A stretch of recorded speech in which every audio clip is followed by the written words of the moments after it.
Yo, yo, yo, what's going on? We are about to start this stream. So let's get it.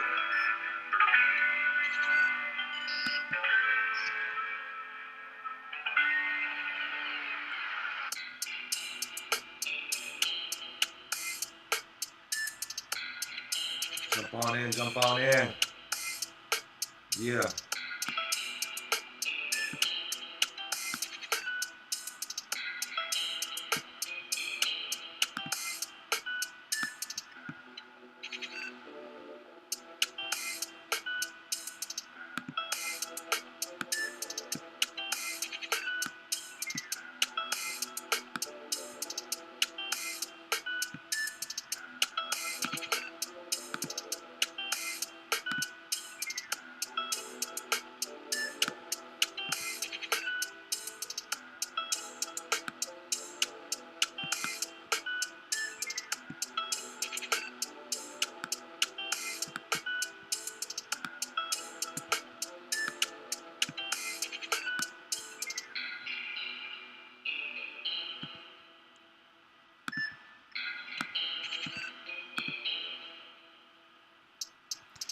Peace, peace. J Knight in the building. We're just gonna rock out for a little bit. Peace. Welcome, y'all.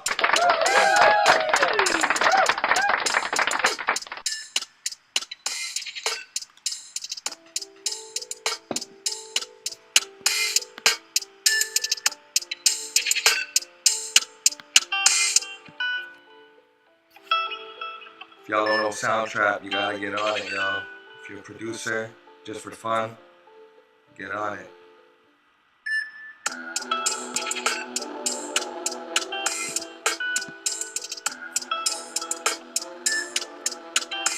We got a lot to cover today.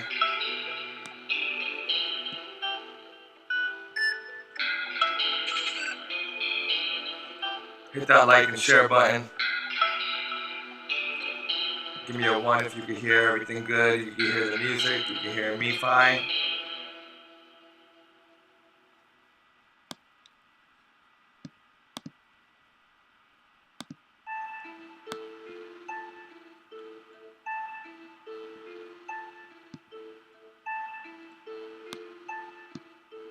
Alright.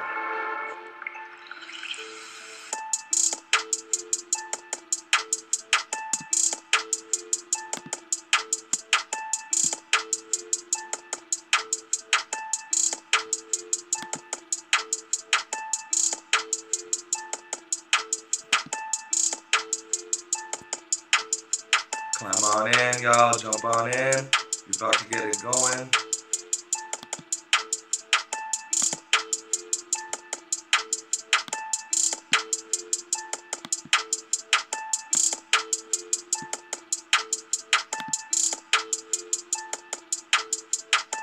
MIB1, peace. Thank you.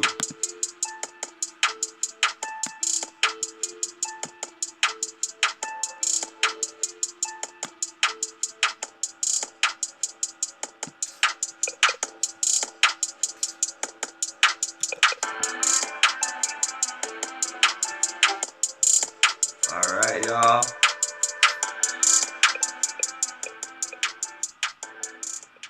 What's going on, everybody? Peace and love. Peace and love. That was just a little bit of my music, because, you know, I gotta be creative somehow. Alright, so let's jump right into this right now. I found a lot of good articles that we can get into. So let's just get this going. And first, before we get into the articles, I want to talk about my 40-day water fast. All right, let me switch the camera back around. All right, y'all, my 40-day water fast. Jeez.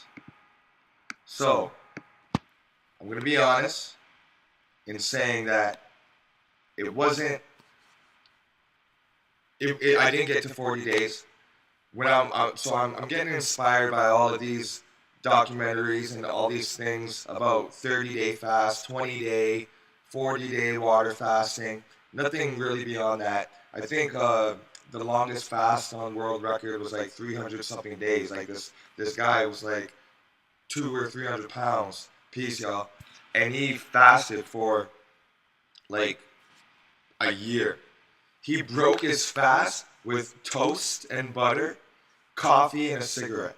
It was crazy because usually you're supposed to break your fast with like a vegetable juice, like celery, cucumber juice, and then juice like for like a week, and then get into watery fruits like watermelons and melons and oranges and grapes for like another week, and then get into like your solids like a mango, having a mango, you know what I mean? And then getting into the salads and then back to the beans and the rice and all that stuff, whatever your diet is.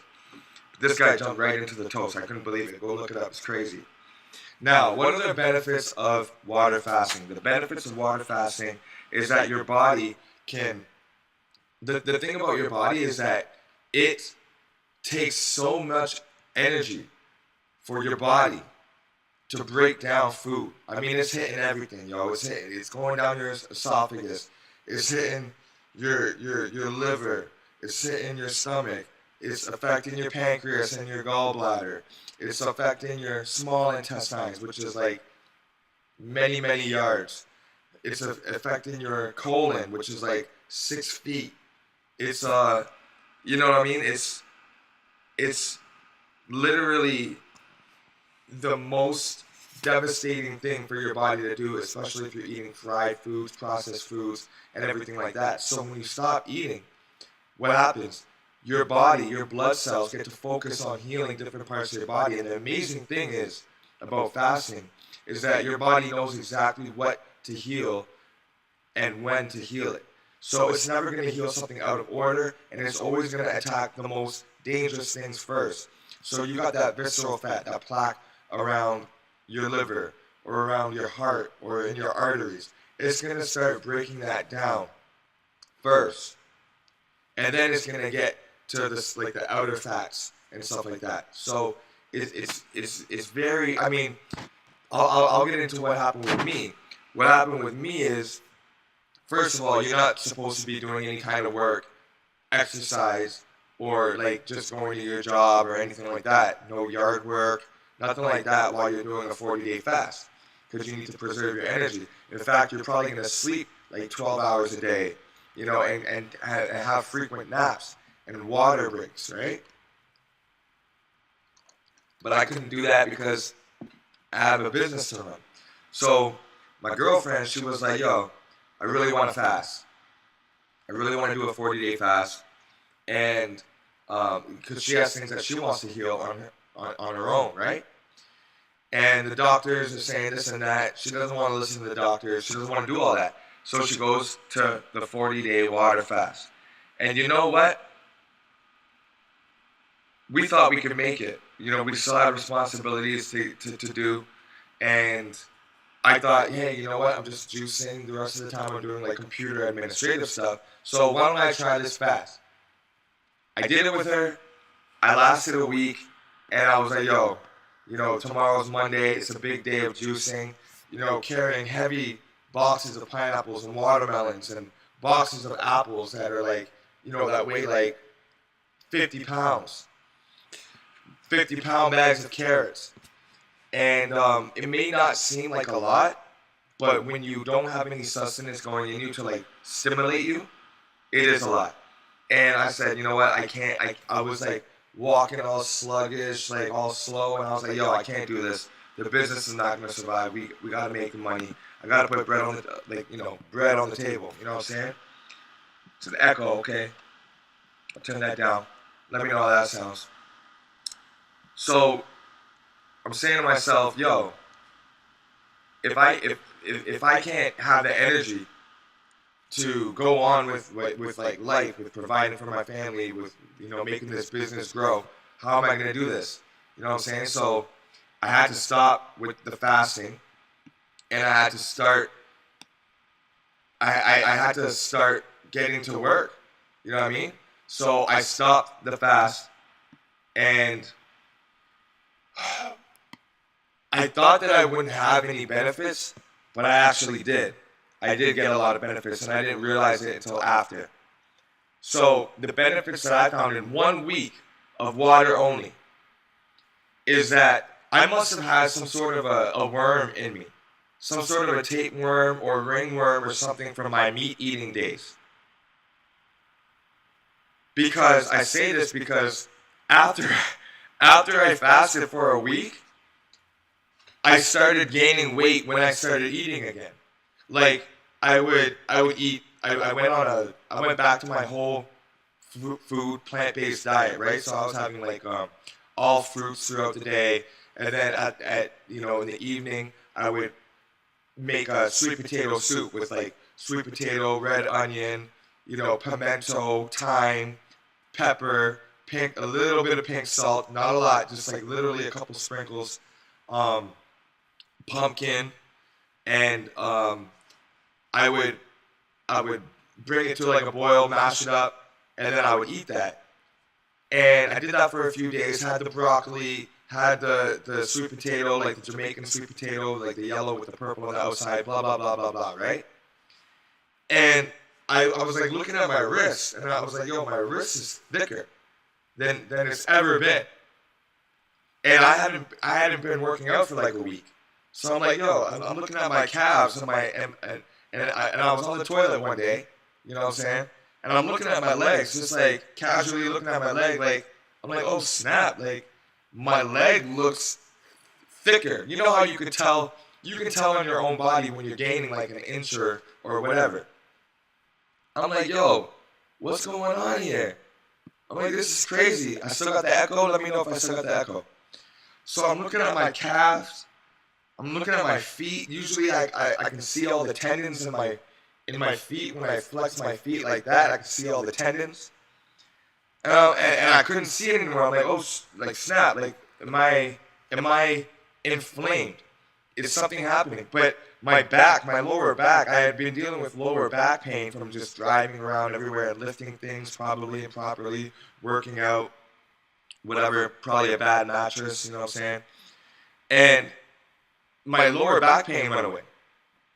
So I was like, yo, this is, something's happening, right? Like something good's happening. Thanks for letting me know, P. Dot. I don't know what's going on with maybe my company. Let me know if my mic is all the way up. Let me know if y'all can still hear me right now. Put a 1 in the chat if you can hear me right now. Put a 1 in the chat. And let me know about that echo. I'm trying to, oh, here it is. Duh, it's gone now, right? It's gone, right? Echo's gone, right? Yeah, the echo's gone. I had the echo, no echo, boom. I had the echo turned up like that. Brat. All right, yo. See, this is thanks, guys. See this right here, this echo, that's for like when you're about to drop a sick rhyme, right? Like the type of nigga who be pissing in your elevator. You know what I mean? Somehow the rap game reminds me of the crack game. Used to sport bollies and gazelles with back frames. Now I'm in the fat chains, Texas sex, fly new chicks and new whips, heinies and becks. You know? That's what it's for. That's what the echo is really used for, man. I miss the echoes in rap. Bring back the echo in rap. Shit. So I must have had a tapeworm eating all my food, y'all. I must have had a tapeworm. Y'all got me thinking about echoes. Eating up all my food. All right? Because what a worm will do, a worm, when the food gets to your stomach and starts traveling through your body, the worm will start eating up that food. Right? It'll start eating it until you're like, yo, I'm hungry again. Like I would eat like crazy amounts, not gain no weight. And I would eat and no weight would be gained. So I go on this fast. I guess I changed up the environment. It was getting alkalized. There was no food. I guess I starved it out. Because now, I mean, you can see it in my face from like older videos. Like I'm more like filled out. You know what I'm saying? And it feels good, god damn it, because I've been too skinny for too long. Shit. I've been I've been trying to gain weight forever, man. It's been harder than a mother to try to gain weight. And now I know why. So if anybody out there is in like the same boat as me, that like was that's eating all the time, can't seem to gain no weight, yo, try going on a 40-day or I did a week only. Try going on a week fast. Anyways, so I had that fast. It was good. Now I'm gaining weight again. I'm feeling better about myself. I'm feeling like I got more energy back. My girlfriend, she's back on the food because she has to work too, you know what I mean? But every Monday, we have dedicated to fasting. So we just went through a fast yesterday, and I'm back on the fruits. I had a mango this morning. I had some fruit juice. I think it was like celery and like apple and like kale and lemon. So feeling good, feeling great, feeling great, feeling good. How are you? All right, y'all. So now we're gonna get in. So if anybody's wanting to fast, definitely look up 40-day water fast. See what the benefits are of fasting. You don't gotta go that long, but just see what the benefits are. You're gonna be amazed. All right, yo. So now let's get into this. Let's get into the news. What is happening in the plant-based world, in the vegan world? Let us find out right now, y'all. Meaty's Mushroom Revolution, the meat revolution, and you're gonna want to taste it. Yo, if you guys are not cooking mushroom like meat, you guys are missing out because first of all the brown mushrooms, they got vitamin D in them. All right, vitamin D. That means mushrooms are. It's not an animal, obviously, but it's not fully a plant. Like it's got like sensation. It's got nerves. Like it is the forest's nervous system. You know what I mean? And it's just crazy how much mushrooms can taste like meat. I mean, it's got the muscly strands, especially when you're talking about your king oyster mushrooms. It's got this like once you bake out the taste or like you fry out the taste, whatever you're doing, saute it out because there's a lot of water in mushrooms. Contrary to what you may think, there's a lot of water in the mushrooms. You put mushrooms in the oven, it's gonna be swimming in its own water. All right, you poke holes in it, there's gonna be water gushing out of it, and it shrivels down to like nothing. Okay, so that mushroom water has like a almost like a oceanic, almost like a fishy, high minerally, high mineral type taste, kind of like moringa.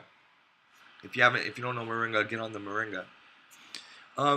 Now it says here, it's no secret we love mushrooms at Plant Burger. All right, this is Plant Burger. It's a vegan fast food chain. One of their best-selling burgers is the plant mushroom barbecue bacon burger. We've also had a lot of fun and success with our chicken fungi sandwich. Get it? Fungi sandwich. When we heard Meaty had developed a mushroom root chicken patty, they couldn't resist. See, mushrooms are so versatile. It's like chicken. Chicken can become anything. You could jerk it. You could curry it. You could make it like an onion, put it with onion soup mix. You could put it in your soup. You could put it, you can barbecue with it. You could do whatever with it, right? You can make meatballs with it. Mushrooms is that type of versatile vegetation or mycelium. Now, the trick is to get out all the water, cook out all the water, and then season it up with like a smoked spice, like a liquid smoked paprika. Put it on the grill, put it in the oven, put it on the frying pan, whatever you want to do with it. Just get that water out of it first, dry it up, and then start cooking with it. I like to shred it and tear it with like two forks. Y'all, it's like mouth watering. So I don't know. This is probably in the States, but I don't think we have this here. Um, I'm pretty sure that this is probably in America. But it's crazy how much they're making because the texture of mushroom has that bounce back like meat, right? and so it really is great at delivering the texture and the fibers that you need, like they say here. But it's got more nutrients in it, no cholesterols, no fat, and or at least less fat, but it is rich in vitamins and minerals. And if you don't cook it too much, then you're gonna get those minerals like vitamin D and those more temperamental minerals like vitamin B that are sensitive to heat. It's the plant-based revolution, baby, and it is coming for you. And if you're resisting it, it's gonna hit you harder. So just embrace it. Embrace the plant-based revolutionary taste, because y'all, trust me, when you go plant-based, you're gonna get a whole new set of encouragement, of people, of peers that are encouraging you and just clapping you on. So congratulations if you've already done the plant-based switch over. If you're switching over to plant-based. Now, there's many reasons why people do it. All right? There's many reasons why people do it. But there's the big three. The big three reasons is what we call it. You're either doing it for the environment, because I mean, farming the animals, you know how much cows eat, right? You know how much a big bovine animal like that has to eat, right?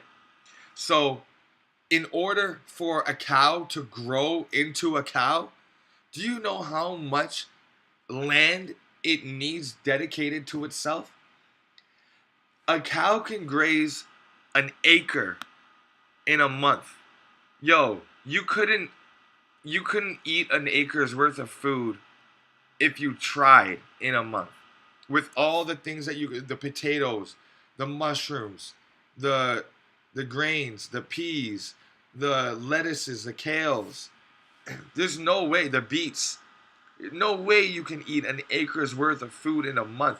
A person can survive, can feed themselves and their family off just like a little plot in your backyard. Especially if you're in the tropics, when you got banana trees and coconuts and all that hardy, fibrous fruits like jackfruit and durian to really fill you up. You know that? So yo, the environment is a huge reason why people go plant-based. All right? And when you couple that with the fact that cows like poo and release gases, methane gases into our air, yo, when you pair those together, you're already talking about devastating effects. Not to mention the amount of water they drink, the amount of water that they consume that could be going to humans, that could be going to places like India, countries in Africa that can't have access to clean water, and we're spraying the water in these acreages and acreages of fields to feed to animals who drink gallons and gallons of water every day anyway. Woo! You're talking about a lot of resources there. It is unsustainable. It's not fair. Really, a meat diet is an unfair diet. But it's all good. We ain't here to harp on the people. We ain't here to harp on the meat eaters. That's not what we do here. All we do here is we give you ways to get off of that so that you can have success, like a longer lifespan, more longevity, more vitality, which means you won't be in a wheelchair at the last. Did you know, like, it's like 70% of Canadians spend the last 10 years of their life being looked after? I'm talking about like someone changing their diaper. Okay, I'm talking about friggin' being wheelchaired around. I'm talking about having drool and dribble wiped away from your mouth. All the coal being wiped out of your eye. Being bathed, having to be bathed. Guys, it's not pretty. It's not fun. Alright? It is not fun. But we're doing this because we love to eat the animals, right? Well, y'all, if you really think about what you're doing, I don't know if you love it so much, because You know, a lot of people say, man, if I was alive during slavery, there's no way that I would be able to contribute to owning slaves and all that. That's what they say, right? Like that's what you would say. You would say to yourself, if I was alive during the American slave trade days, you'd say to yourself, there's no way I would be able to do that and commit those atrocities. But how do you know? Because right now, the same atrocities are being committed. Okay? But it's just on animals. But remember, black people were thought of as animals. And that is how they were able to do what they did. You can't consciously do those types of atrocities to human beings unless you rewire and change what it is to be a human being.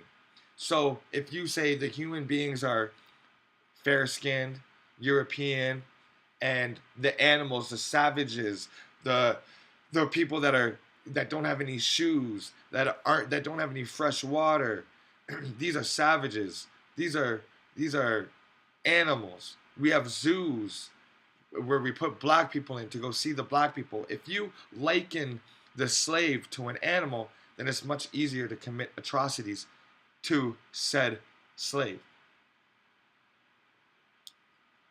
Remember that.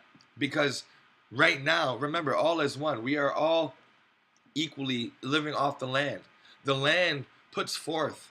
The land grows, whether it's weeds, herbs, vegetables, trees, mushrooms. The land will always provide. The land is ground. It's the even playing field for us all.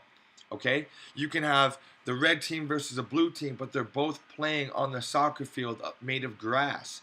They're going to tear up the grass. They're going to slide in the grass. They're going to completely rip it out at the root. But guess what? It's going to grow back. That is the beautiful thing about our earth, is that it provides for all of us. Now, of course, there are animals that predate on other animals, and when they don't, they die. If a vulture has no corpses to eat from, if the lion has no gazelles to hunt from, those animals are going to die. All right? I do believe that there was a time where the land was bountiful enough for the lions to put their fang teeth into things like jackfruit, which is huge and hard, into the coconuts, into the durian. I think that their claws and their teeth were meant to at one time eat vegetation, but we devastated their ecosystem, their habitat, and now they rely on other animals. But that doesn't mean that we have to do that, because we have options. We can all plant. Our fingers are all made for plucking apples and pears and coconuts. So we are not designed for that. But anyways, I digress from that. Okay? So if you're ever thinking like, yo, I could never participate in the slave trade. I would never own slaves. I would never whip and mutilate bodies. Just think about what's happening today. Okay? We are going to the grocery stores and we're paying someone to slaughter animals that you would never slaughter, and drain out the blood and hang it upside down, and you know what I mean? There's a big process there. And if you're not willing to do it yourself, hell, if you're not willing to even look at a documentary that shows it, that shows you that you're probably not to be messing with that. All right? You're probably not meant to be eating that. If it's not good enough for your eyes, why is it good enough for your stomach? Meaning, if it's gross to look at, and you say, "Oh my God, ew, I can't even watch that video of that sheep being killed like that," then why would you eat it? You know what I mean? Why would you participate in it? Like, if you, yo, what up? William Magazine, peace to everybody. If you saw a video of a child being predated upon in any kind of sick form that you can imagine, and you said, "Oh, I could never do that," but then there's a brand company like, I don't know, Balenciaga, that uh, does those kinds of things to the youth, to the minors, to the children, and our babies. They abuse our babies. They make disgusting art sculptures. Y'all have seen it, what Balenciaga's doing. And don't put it past all the other ones like Gucci, Louis Vuitton, and all of them too. Why would you want to buy their purses? Why would you want to buy their clothing? You know what I mean? And if you still are buying their clothing, knowing that behind the scenes they're doing these things to the young people, shame on you. And why would you ever say that you wouldn't be able to participate in it when you are participating in it by buying the clothes? Even if it's a knockoff brand, you're putting it out there to the people that, yo, I support this. You know, if you go to the Chinese spot and you get the bootleg Balenciaga, and you go out in public and 1,000 people see you with a Balenciaga hat, you don't think that a couple of those people are going to be influenced subconsciously to go buy it? That means you're promoting it. I have these little facts on my phones, and my phone sends me these facts, right? And one of the facts was logos and advertisements, they affect you more, aka you're more susceptible to them when you're sad and afraid. So the feeling of being sad and the feeling of being afraid helps drive the logo and the advertisements message deeper into you. Because think about it. You hear on the news, this place is being bombed. World War III is about to break out. North Korea's got nuclear technology. Don't drink the water. Don't breathe this air. Don't eat this food. Just constantly bombarded with fear. And then you have that coupled with, does your body look like this? Don't you wish you had this home? Don't you wish you had this body? Don't you wish you had this lifestyle?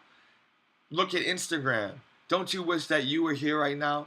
Don't you wish that your life looked happy like this? So now you get sad in your own life, in your own skin.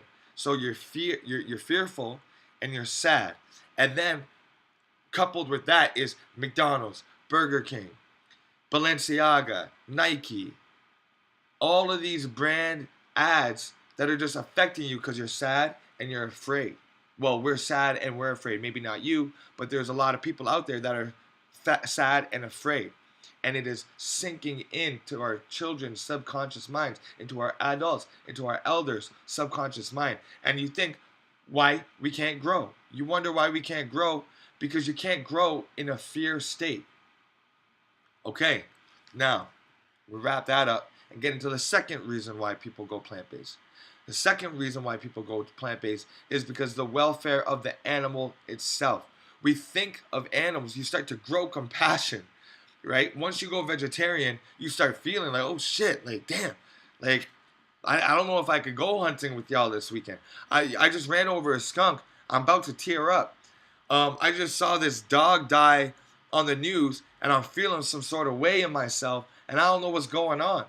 It's because you're becoming more sensitive. Your nerves are unfolding, and the mucus that's surrounding your nerves is being dissolved because you're going on a healthier plant-based diet. And so for myself, it took me a year to go from vegetarian. I was full meat eater, oxtail, chicken for breakfast, like leftovers, right? We had leftover oxtail in the fridge. I'm eating it for breakfast. I'm taking some of that oxtail, some of that curry goat. I'm taking some of that to school. When I get home, I'm making a fish fillet. I'm putting that fish fillet on a sandwich with mayo, with cheese and whatever. I don't know if I really did cheese and fish. That sounds gross. But I would eat all of that garbageness, that nastiness. Nastiness is what I would call it. It's nasty. Nasty, y'all. It's funny. Yeah, it's funny because I'm looking back at it. But at the time, I wouldn't say it was funny. And you know, looking back at it, I wish I could have went cold turkey, but that was my journey. It took me a year. And when I went vegetarian, so I took out the beef, the fish, and so basically I was like a poultry-tarian. I was like a chickenitarian. I was just eating chicken and having all obviously dairy, because dairy is always the last to go. It's always the hardest to give up because people are like, oh, but what about cheese? You know, it's on everything. Cheese pizza, jalapeno poppers, Doritos, all of this stuff, all this dairy causing inflammation, causing mucus to surround your nervous system. And what do you say when you're sensitive? You're in your feelings. Well, what helps you feel? It's it's the nerves that help you feel. The only reason that we feel on our skin is because of our nerves. That is the reason. We have nerves here. Animals don't have as much nerves as we do. So, like a dog doesn't have nearly as many nerve endings as we do. That's why a dog can run into a corner of a chair, bump its head right on the corner of a table, and not feel anything. You're like, ooh, damn, and it's like happy, like just happy, happy, happy. And I'm like, yo, like how the fuck did you not just feel that? Like, are you okay?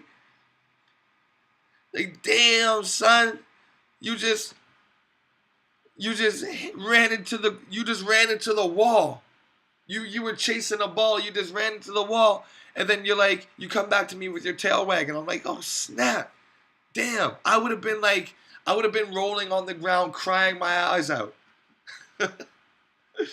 Straight up, yo. Damn. I'm so amazed. But you know what? That is how animals survive, though.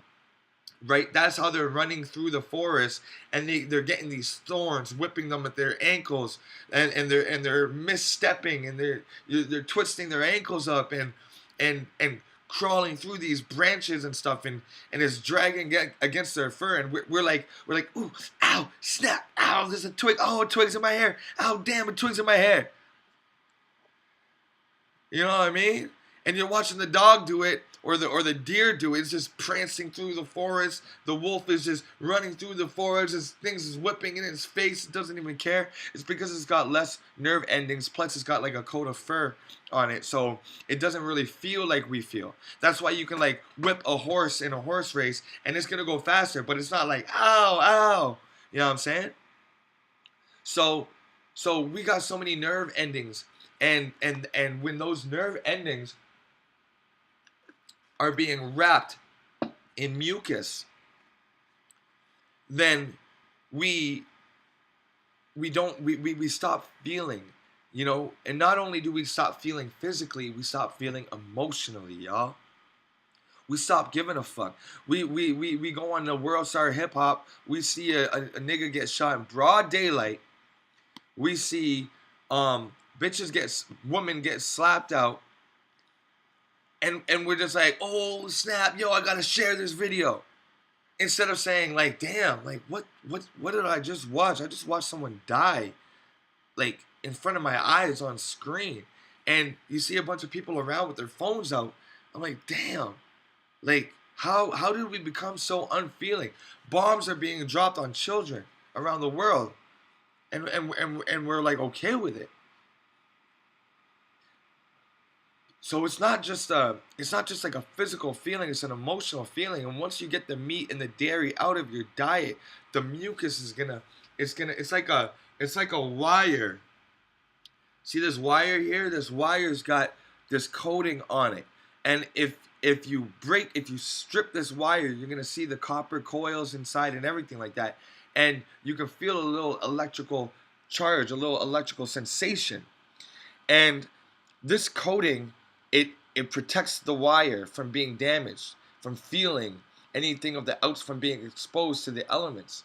Well, when you eat the mucus, that's like what it's doing, right? It's coating your nervous system so that you can't feel emotionally, empathetically. And I'm telling you guys, when you give up the meat, when you stop contributing to death and destruction, you will lighten up. Like, you are going to get spiritually more enlightened.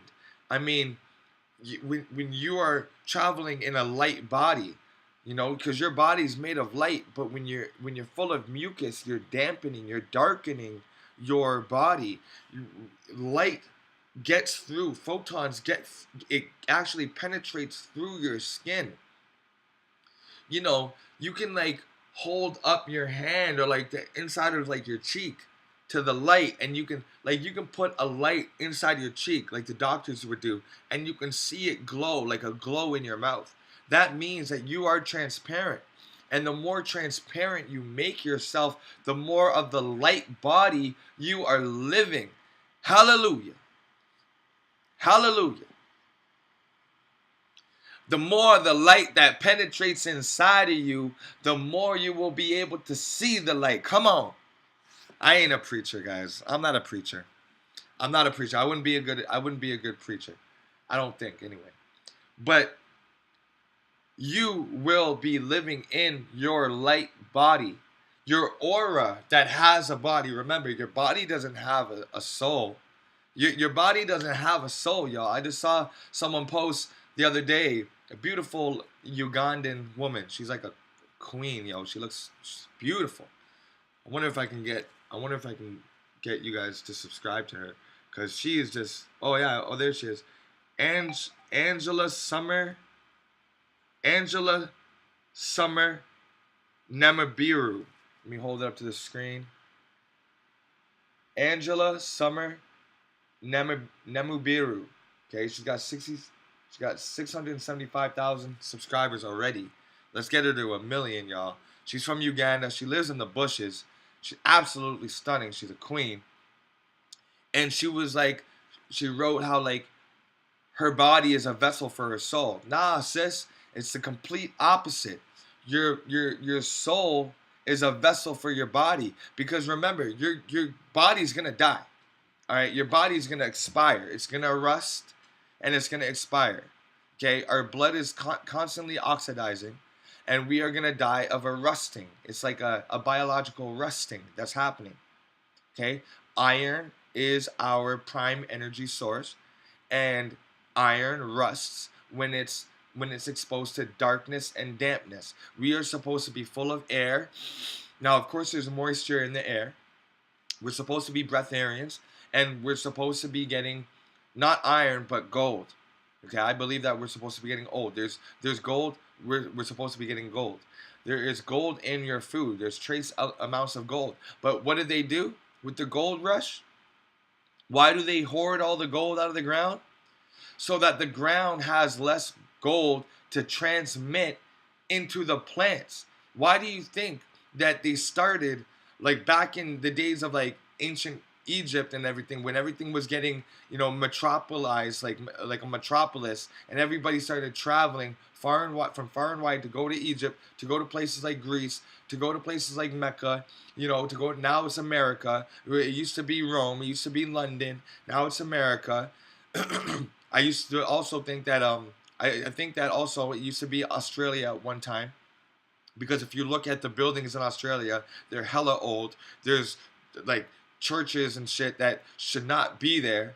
Even Japan, there's like structures that just should not be there. You look at Angkor Wat, you know what I mean, in Cambodia, and you look at all these meccas, and what do they all have in common? Is that there was mass excavations of gold. The gold was taken out of the ground as a plan to diminish our light, because light, the gold is the element of light. You know what I mean? Like there's elements of fire, like calcium. There's magnesium. Sorry, magnesium is like a fire element. You can ignite magnesium very easily. Silver represents the moon. Gold represents the sun. Gold's mineral, like little initial thing on the it's what is it called? The elemental chart is AU. When you're in awe of someone, AU. When you have the aura, AURA, the aurora borealis, AURORA. Okay, the light. When you are full of light, then you are emitting that light aura. You're living in your light body when you're emitting the light. So they took the gold out of our food, and gold doesn't rust. But what does rust? Peace, rebel. What does rust? Iron. So now they got us taking iron, iron, iron. We need iron, iron, iron. Iron here because it is our secondary mineral. All right, but we really got to get the gold back up in our diet. How do we do that? You get some gold. You plant your own food. You start planting your own food, right? You get the gold. You put it in the ground. Whether you're excavating river gold, whether you got some old kinked up necklaces that you don't want anymore, you put that in your soil. You let the roots and the water, you let that electrical charge happen in the roots, and now you have a grounding with the gold in the soil. Because I'm not gonna sit here and tell you that the gold necklace will soon erode and degrade and go into the plant. That's not how it works. If that's how it worked, we wouldn't be able to find any more gold in the ground because the forests would have eaten it all up. That's not how it works. The ground is just that. It is the grounding mechanism. Most of the plant's growth happens. Most of the plant's growth. Sorry, 1 second, y'all. Most of the plant's growth, aka its, what do you call that? What do you call it? Phyto. What do plants do? You gotta help me out here, y'all. I can't believe I'm even blanking on this. I'm getting some business chats on the side. What is it, y'all? Help me out here, y'all. Help me out here, y'all. I don't know, my whole shit just went blank. Photosynthesis. Shit, man. Can you believe it took me that long to think about photosynthesis? The photosynthesis. Let me see if I'm still live, because some shit just went down and you can see it's blank right now. It says I'm still streaming, so that's a good sign. Let me minimize this right here right quick. I'm just gonna wait for this to come back in. But I hope I'm still live. The photosynthesis, which is what the breathing mechanism of any plant or tree, that is how the plants grow. That is the main method of its growth, okay? The grounding is where it puts its roots. It's where it lays its foundation so that when the winds come or when it grows on a tilt, it's not going to rip out of the ground, all right? That is why plants are grounded. And whatever's present in the soil is going to help the nervous system and the lungs of the plant, aka the leaves, bring in that element. So if you have a high iron content in the ground, then the leaves are going to be able to pull it out of the air if you have a foundation for it, right? So that's how we have to start thinking about plants, is that it's not about putting the nutrients in the soil so that the roots can get the nutrients from the soil. We put those minerals into the soil so that it can extract it out of the air, because the air is the soil, just way less dense, okay? It's like we're swimming through the ground, but the ground it's opaque, it's thick, it's solid seeming, whereas the air is more watery, it's more fluid, okay? And the water is the intermediate between the two. It's not quite air, but there's oxygen in water, and it's not quite soil, but there's minerals in the water. And you have oxygen in the air as well, not too much, but you have oxygen in the air to feed the microbes, to feed the living beings. But you have things swimming through the soil as well, like worms. Basically, they're slithering through the soil. All right?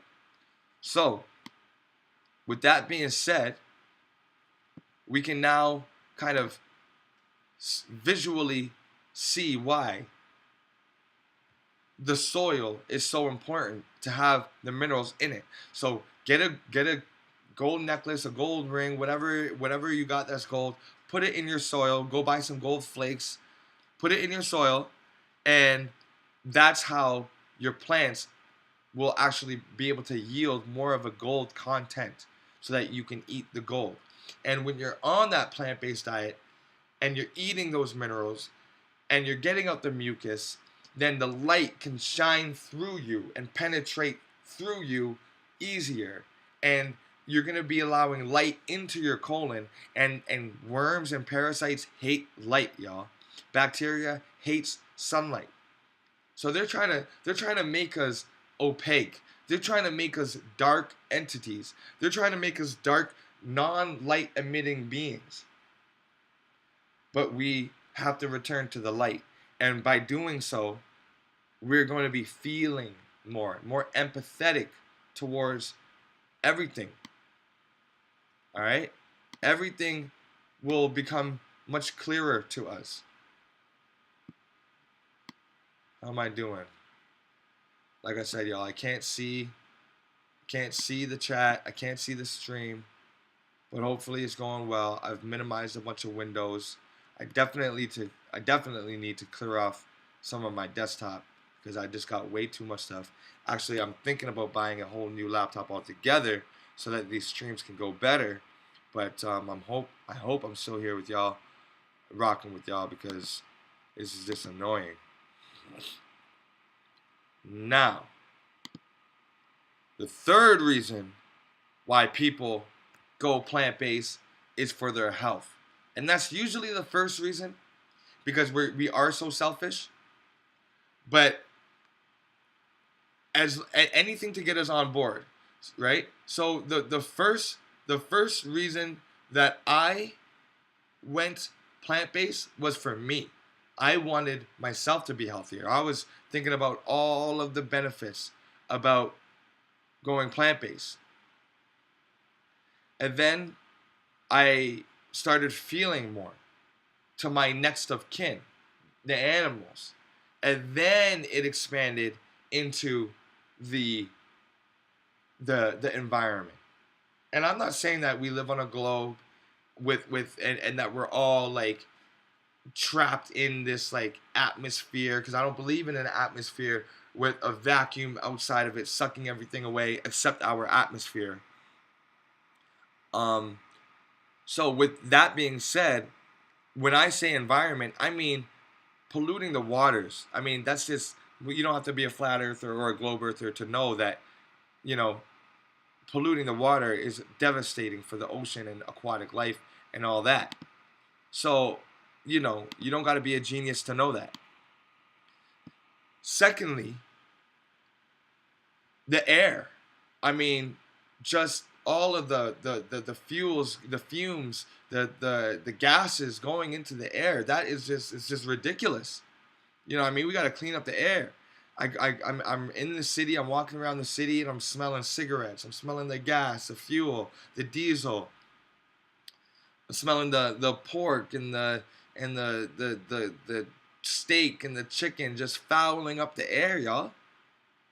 And what's crazy about it is that some of it smells good. Like if you work with machines all day, like big cats, and they're releasing that propane they're releasing the diesel, you can actually grow a liking to that. You know, when I was working on the heavy machines, my friend, he used to get on top when we were refueling at the end of the day, and he would just sit there and just huff the gas, just huff the diesel smell, just breathing it in. I was like, oh snap, man, this guy's on one. Shit. Just breathing it in all day, going home high as fuck. High as hell.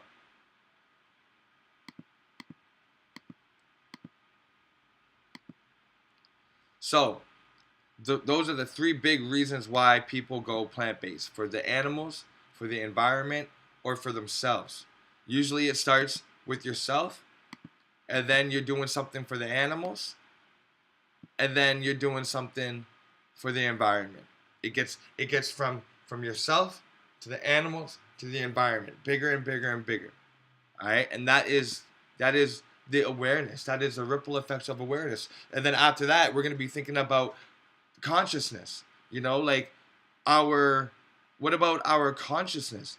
All of these things in the air, all of these pollutants, it must be affecting our ability to be conscious, right? This is crazy, y'all. All right, it says I'm still streaming, but I don't really know. I can't see the chat or nothing, so I don't want to I don't want to mess anything up here. But damn, I need some more RAM speed, obviously. So let me get into the next topic of discussion here. We were gonna look at some vegan news, but the articles went black. My page went black. I can't see anything on the page. I can only see my OBS. And let me see if I go to this. Okay. So one thing about the VegNews, I could read this article quickly here, is that Honeybee Burger turns into Mother Plucker. Now, John Sally, if you guys know John Sally, he's an NBA player, and he has recently, maybe not recently, but maybe for a decade now, he's being vegan. And of course, they don't promote this too much. They don't say it in the basketball community. They don't shine a light on it. Anything that's really helping the people in the mainstream, they don't really shine a light on until they can really get a lot of profits out of it. So right now, John Sally has teamed up with this Honeybee Burger place and has turned it vegan. Within 48 hours, they shut the doors on Honeybee Burger, and they had an investor, and his name by the name of Weiss, and Weiss was fine with the plant-based idea, but they actually banned him from going into the store for 48 hours, and they completely rearranged it into a vegan location that is now called Mother Pluckers, like motherfuckers, but Mother Pluckers, and their slogan is they got zero plucks given, like zero fucks given, zero plucks given, meaning zero plucks taken, zero feathers plucked out for their chicken. And their chicken, I believe, is either soy or mushroom based. Y'all could look it up yourself to see if it's soy or mushroom based. But as long as it's plant based, it's better for the environment, right? Because of everything we just said about raising bovine animals, raising animals in general, and it's just amazing, no plucks given, no plucks taken, and I love this. I love the new direction that we're going in. It's fast food. It's plant-based fast food, and a lot of people are saying plant-based because it's made in a plant. It's made in a factory. Come on, y'all. Come on, man. Let's not look too. We always want to ruin a good thing, man. It's like, okay, do we really expect everybody in the world to go from what they're doing right now into a Dr. Sebi diet overnight? No, you can't. It takes years for people to transition. It takes years for people to even admit the fact that you're right about being plant-based. There's a lot of grandpas and uncles and aunties out there that don't agree with it. They just flat out don't agree. Where are you gonna get your iron? Where are you gonna get your protein? And it's like, enough. You know what I mean? So now you got vegan fast food restaurants, and we got a bunch of people in the vegan community, plant-based community, health community saying, oh well, it's not plant-based, it's vegan, and vegan means processed food, and plant-based now means factory because a factory is a plant, and it's like comes from the plant, so it's plant-based because the factory is a plant, like you're working at the plant, and it's like, oh, well, it's plant-based because it's so processed. Like, come on, like, don't act like meat isn't processed. Meat, an animal takes grass and oats and shit, turns it into muscle with veins and tendons and shit, and then we put a bunch of hormones and sterilizers and growth hormones in it, and then we package it up, fill it with gas so it stays pink, put it in plastic, ship it frozen, it unthaws, we buy it, put it in the freezer again, or we just take it and put it on the grill, put a bunch of herbs on it, bunch of spices on it, make pate with it, salt it, boil it, mutilate it, put it on a burger, and we call that natural? Come on. Like, I'm tired of this divisiveness.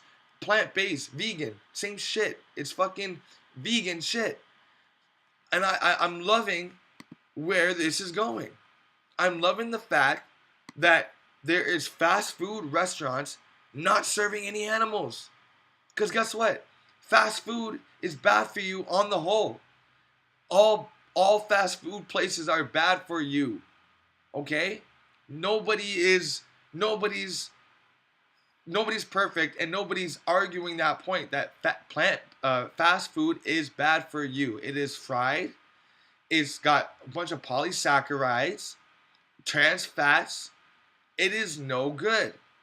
But does it hurt any animals when a plant-based when a fast food company goes plant-based? Are they hurting any animals? Are they enslaving any animals? No.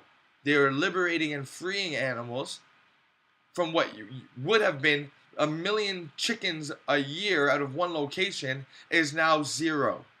And we have the nerve to jump on them in the plant-based community and talk about, well, it's not healthy, it's not a whole food. Fuck a whole food right now. Let's just focus on the fact that we have people that are obese, eating, killing animals, paying their money for more animals to be slaughtered. And let's focus on the fact that no more animals are dying at that location.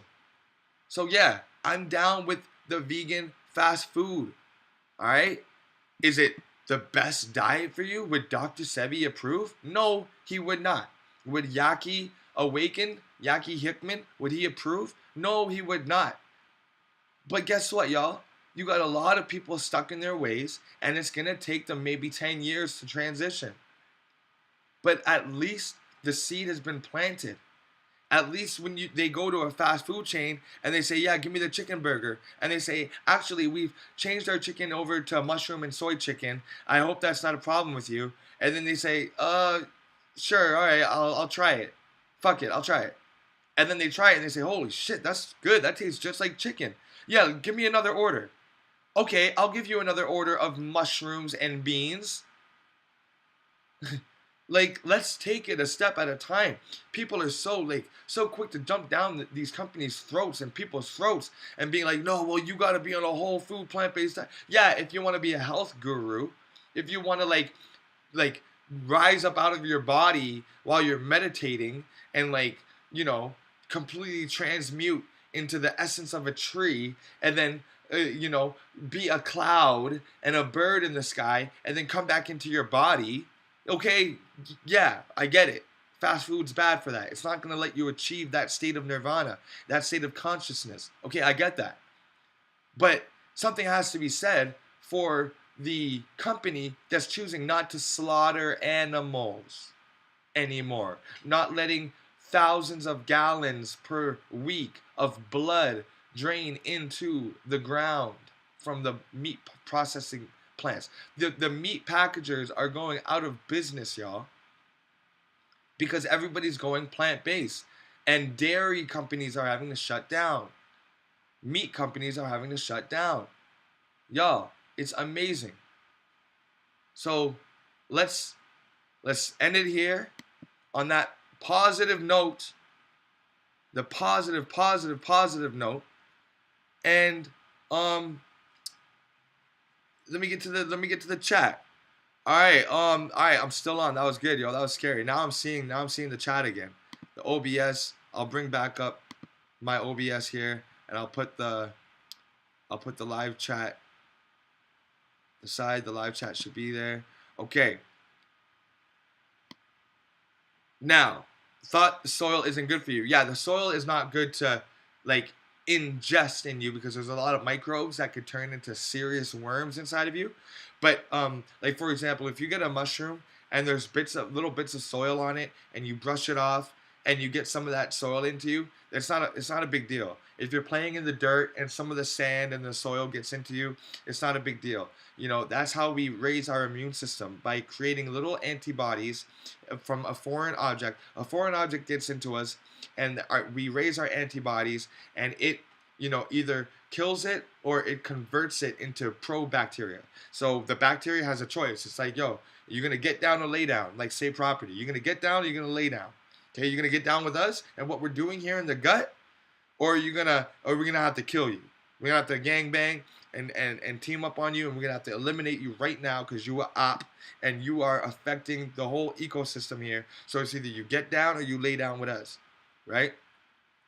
Now, but going out to eat soil, no, that's not good. Obviously. What's the difference between seaweed and sea moss? Okay, well, sea moss is a seaweed. Okay, it's a type of sea plant. All right. The seaweed is technically, well, what people think about when they think about seaweed is the green strands. You know, like the kelp and the dulce, and it's green and it's flowing and it's long. Sea moss, it's more of like a shorter shrub. It's more hardier, more thicker. It comes in a variety of colors: green, purples, pinks, gold. I don't recommend the gold. I recommend the purple or the green. But sea moss is kind of like when you're looking at moss in the forest floor, and it's like spongy and it's short. And then you're looking at weeds, tall weeds, right? Well, those are the weeds, the tall bushes. It's a weed. It's really easy to uproot. And then there's moss that's on the ground. It could be like hardy, thick moss that's on the ground. So I think it's just the way it looks. There's no difference in its classification. It's all like a type of algae. And the ocean needs oxygen. So the ocean grows its plants. And you know what I was thinking the other day? I was thinking that we created the coral reefs out of a past destruction, past pollution. You know, in places like Chernobyl, where they let off radiation, where radiation spilled and nuclear waste went everywhere. There's now different types of seaweed. Different types of algae and microbacterias eating and converting that radioactive waste into plant matter that is storing all of that radioactive waste and converting it and releasing it slowly in a responsible, safe way. The same thing, I believe, happened on the coasts of Australia. If you look at Australia, like I said, it looked like there was something very industrious happening in Australia in the old times. I mean, you look at the buildings, and you couldn't have done those. You couldn't have built those buildings on an island that was so remote with horse and buggy. You know, you look at the horse and carriage, and you're thinking, how did you carry 10 tons of stone to a site miles away with wooden carriage wheels, wagon wheels that are rickety and breaking off, and you know what I mean? With horses. Come on. Horse-drawn carriages, building up those huge. Go subscribe to John Levi. I'll put the name in the chat. John Levi. Go subscribe to his channel, because he's going to open your eyes about old world architecture and how the stories that they give us about how these things were built, like the White House, like the Fairmont Springs hotels across Canada, like the railways and roads, how we couldn't have built it. There's no way we could have built it with the technology that we had. So I believe that anywhere you have a coral reef, you had like waste, nuclear radioactive waste, oil being dumped into the ocean irresponsibly, and then a reset happened where, like the reset we're about to experience now, where it's just like the world's had enough. It's reached a threshold and shit's got to be reset. And I think that out of all of that radioactive spillage and the waste, the toxins, came these really complex growth systems um, of different types of coral and different types of growths underneath the ocean and off the coasts, and we call it beautiful today. We look at it and we say, wow, the coral reef, we must protect the reef. Well, why? Why do we have to protect the reef? Oh, well, because the reef is a great barrier between, it helps prevent the waves, and it helps distribute many different types of aquatic life. 70% of all oceanic life starts, or at least lives a part of its life, in a reef at one point. And it helps to bring oxygen and convert the sunlight and blah blah blah blah blah, so on and so forth. Well, why? And why out there in the deep, in the middle of the oceans, why is there no beautiful, colorful coral out there? You know what I mean? Why isn't anything happening out there? It's barren. It's scary. I would not like to be in the middle of the ocean at those depths. I think if you were in an octopus's body and you'd be able to go at those depths, you'd be scared as shit. You'd be tripping balls. You'd be like, oh shit, like I can't see anything around me. But of course you'd have extrasensory perceptions that would, like, help you sense what's going on. Or maybe the eyeballs of those creatures, or a lot of those creatures don't even have eyes. And you say, damn, what's around this corner? You know what I mean? And how deep do these cave systems go? No sound is really being heard down there. I think it's just the deep ocean is a scary ass place. And there's no plant life like you see on the coral. But like in Chernobyl and other places where radioactive waste and it has been detonated and set off and released, and you get all these different types of intricate algae growing on it and mosses growing on it, converting that once problem into a beautiful new type of thing. I think that's exactly what happened with these corals, is that these beautiful reefs were created off of old world destruction and pollution.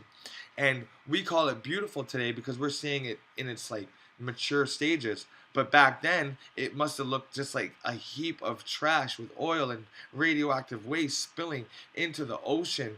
And eventually, the moss of the ocean, the sea moss, the coral reefs, those hard-looking branch things, those crazy structures under the ocean, off the coast.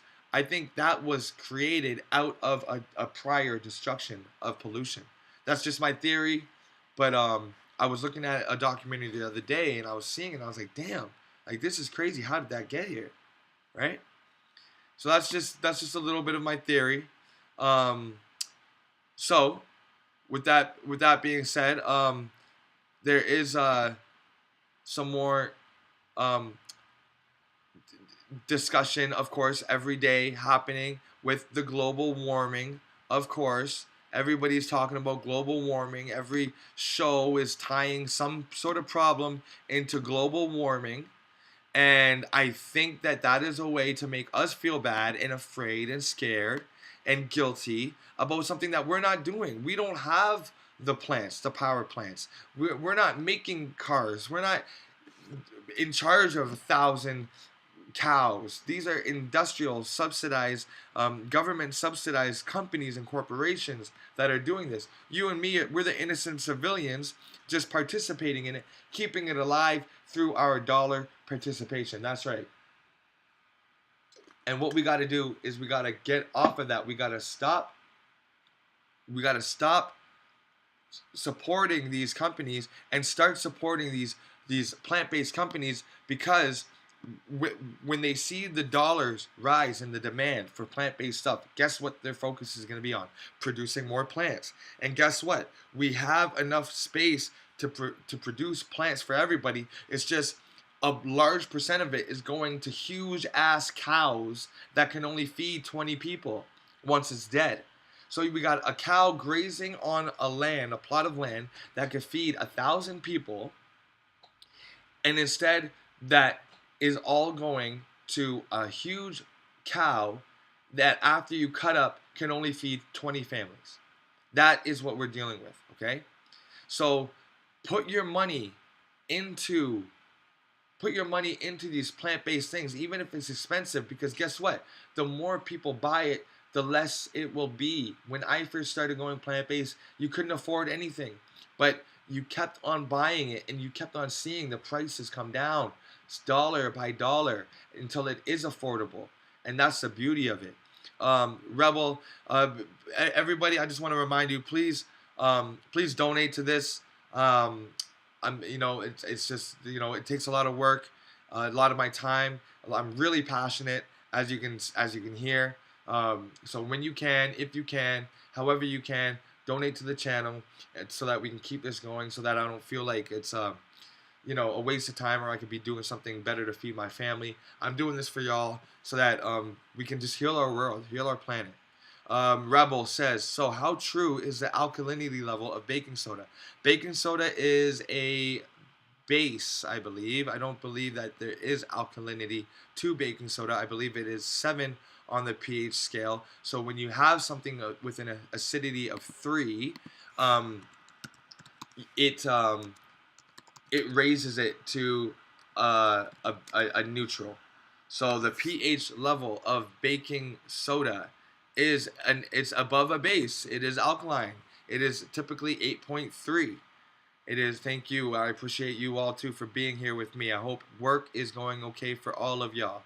So baking soda has about an 8.3, especially if you have to get the baking soda without the aluminum. Aluminum-free baking soda is what is going to do it. And do I recommend the consumption of baking soda, mixing it with water? I believe that if you are drinking city tap water, and it's coming from the municipal city, whatever, putting a pinch in your water is not a bad thing. Remember, your body creates baking soda. Your body creates sodium bicarbonate, which is what we call baking soda. Sodium bicarbonate. And I believe it is produced in your pancreas. Don't quote me on that. I believe it is produced somewhere in your pancreas. Don't quote me, look it up yourself. But we do produce sodium bicarbonate in little tincture amounts, little drop amounts that goes through our body, and it brings our alkalinity up to where it needs to be. But remember, there are a lot of systems in our body that are acidic. For example, your DNA is acid. Okay, I always have a problem. Deoxyribonucleic acid. Oh man, it's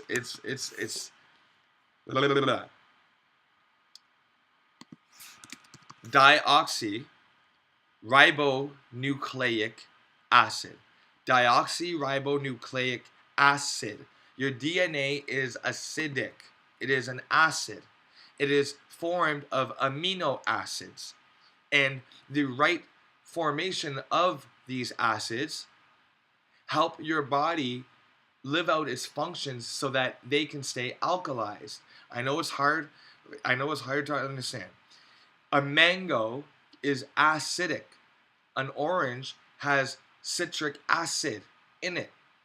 But within the constituents of the fibrous sacs, within these acid chains, these amino acid chains, are things like calcium, potassium, and iodine, magnesium.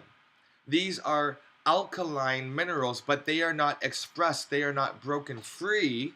The acid is what preserves it. Remember, if you want to preserve something, you use citric acid. So to preserve itself, the mango, the pineapple, has acid in it. It is composed of acid until your body breaks it down into by its metabolic processes, and it frees them. It's like opening the jail cell to the criminals, and the criminals are all alkaline, but the jail bars are acidic. The cellular structure is acidic until you burst it open with your metabolic process. Then you're releasing the alkaline materials into your body. That is why it's called alkaline forming foods. You want to eat alkaline forming foods because most of the foods you eat are acidic. All of the fruits are acidic. Your melons are acidic until it goes into your body and it forms alkaline. Okay, and that's just facts. Your DNA is acid, but your DNA helps to regulate the functions in your body to keep themselves alkaline. So, thank you for that question. That's definitely deep.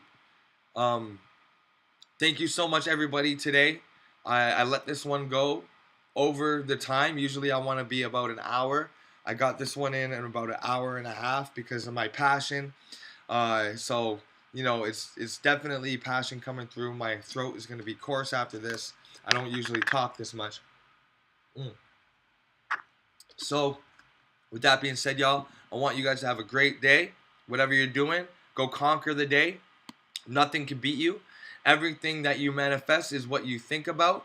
So definitely think and focus only on the positives in your life. And may light, love, and blessings be with you always. Until next time, this has been Masterpiece, Masterpiece Nation. And I am telling y'all to stay blessed, walk blessed. Appreciate your family. Call a family member today and tell them how much you love them. All right, y'all. I love you out there. Take care of each other, and I'll see you on Thursday, where we will be beginning at 9 a.m. sharp Thursday, and I'll be doing these every Tuesday and Thursdays, and maybe sometime Sunday. All right, y'all. Peace and love.